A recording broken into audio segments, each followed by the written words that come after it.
Hello, welcome back to Gaspuio Tabletop Football for round 5 and the final round of the World Cup Challenge, where this time we're going to test defensive skills of static Subbuteo players.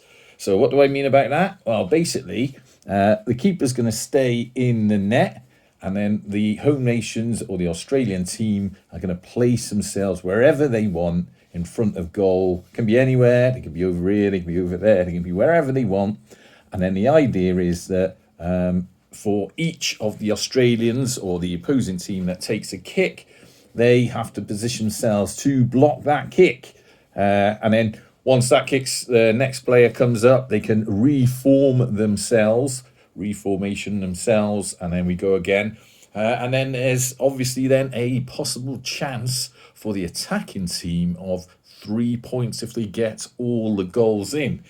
So really it's about them being awkward and these being skillful. Now, as they're down there already, goalkeeper's got to stay on the line, back of him touching the line. They might as well stay there, and the Australians can go first this round. So George Cross is going to come out. We're going to have Di Davies. He's going to block that side. And then the Scotsman, Jock McAndrews, he's going to go there. Very important this round because we're currently on 4 apiece between UK and Australia. And the Australians are gunning to win. We're going to put the ball there, and the players can go really anywhere behind this line. So the ball is on that spot on the training pitch. Players can go anywhere. Right, first up, we have got Shane Bendigo, the working class hero of Australia.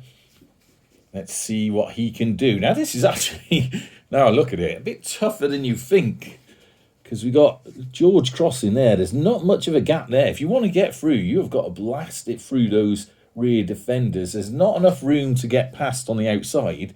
And the goalkeeper will probably block it if you go straight on. So really is a bit of accuracy getting through this sort of slot here. I don't know if you can see it, but I'll use this pencil.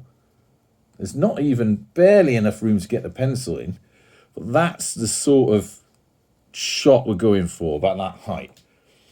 So George Cross is going there. And old Jock there. Oh, this is a bit of a tight one, but nonetheless, Logan Bogan's up for the challenge. And it's in, blasted back the way, so that is 1 point to the Aussies. Now, what are you going to do, home nations, now? That did not work for you. The power shot, I think you should come out a bit. So they're going to come out a bit this time. Old Logan Bogan over there. Ball back on its spot. Di Williams is taking the front. He's going to come right up. Do you reckon he could go there? Yeah, let's say they've got to stay in the outer box there. So, and then we'll put Jock there and George Cross there. Now that still does leave a gap. You've got to be a bit careful here. Your defenders have got to plan what they're doing. You still could blast that through the Welshman and the Scotsman. I don't think anyone in England's going to complain about that. So let's give it a go. This is, of course, Shane Bendigo up next. He always seems to go second, old Shane. Oh, he skied that. Unfortunate. Welshman did take the brunt in the face. But nonetheless, he saved the day. So that is 1 for Australia so far.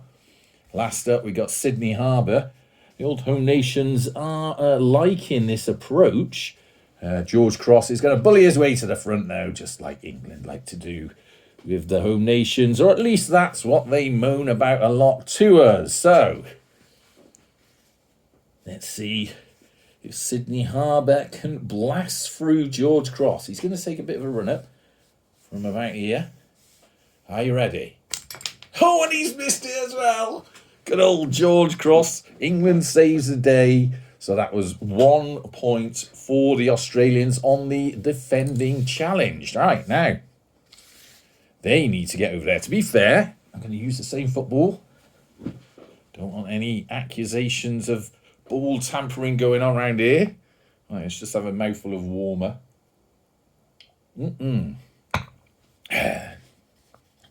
So the Australians, let's see what they're going to do. They're going for a different tack. So they've noticed that the ball is going that way a lot. So they're going to double block that, rely on the goalkeeper in the middle, and bring Shane Bendigo. Is that Shane? Yeah, Shane Bendigo out on his own. Right, first up, Jock McAndrews. Now, I think he has got a shot there, but Shane Bendigo's very determined to... I think he could squeeze that through. It might roll off the keeper. He's going to give it a go anyway. Oh, brilliantly done by Jock McAndrews. Well done, matey. That is 1 point for the UK home nations. Well, you better think again, Australia, because that was awful. So now they're coming forward. Left too much of a gap there. They come right forward there. Whoa, that is going to be tricky. Right, who's up for this? Di Davies. Any Welsh fans watching this? If you are, put your name in the comments and tell me what you're thinking of Di Davies' performance. He's really going to have to power this ball through those Aussies. Oh! Did smash, who was that? Sydney Harbour in the face. Unfortunately, the ball didn't go in. So I think Australia are going to stick with that tactic. Seemed to work for him, just standing there properly dominating that blocking area. But next we got George Cross. Come on, George. If he doesn't get this in, we're going to have to go to penalty shootouts or something. And that what would that make? Round 6 or something. Right, they're going to move over. They're going to take, yeah, because to be fair to him, they know I'm going to go for that side. So the 3 of them are going to shuffle over there. George Cross. He is really going to have to go through the faces of these Aussies to get this ball in. Come on, George. It's up to you. For England. Oh, and it trickles in. It trickles in. That is a goal for England. Actually, didn't expect that to go in there, but nonetheless it did.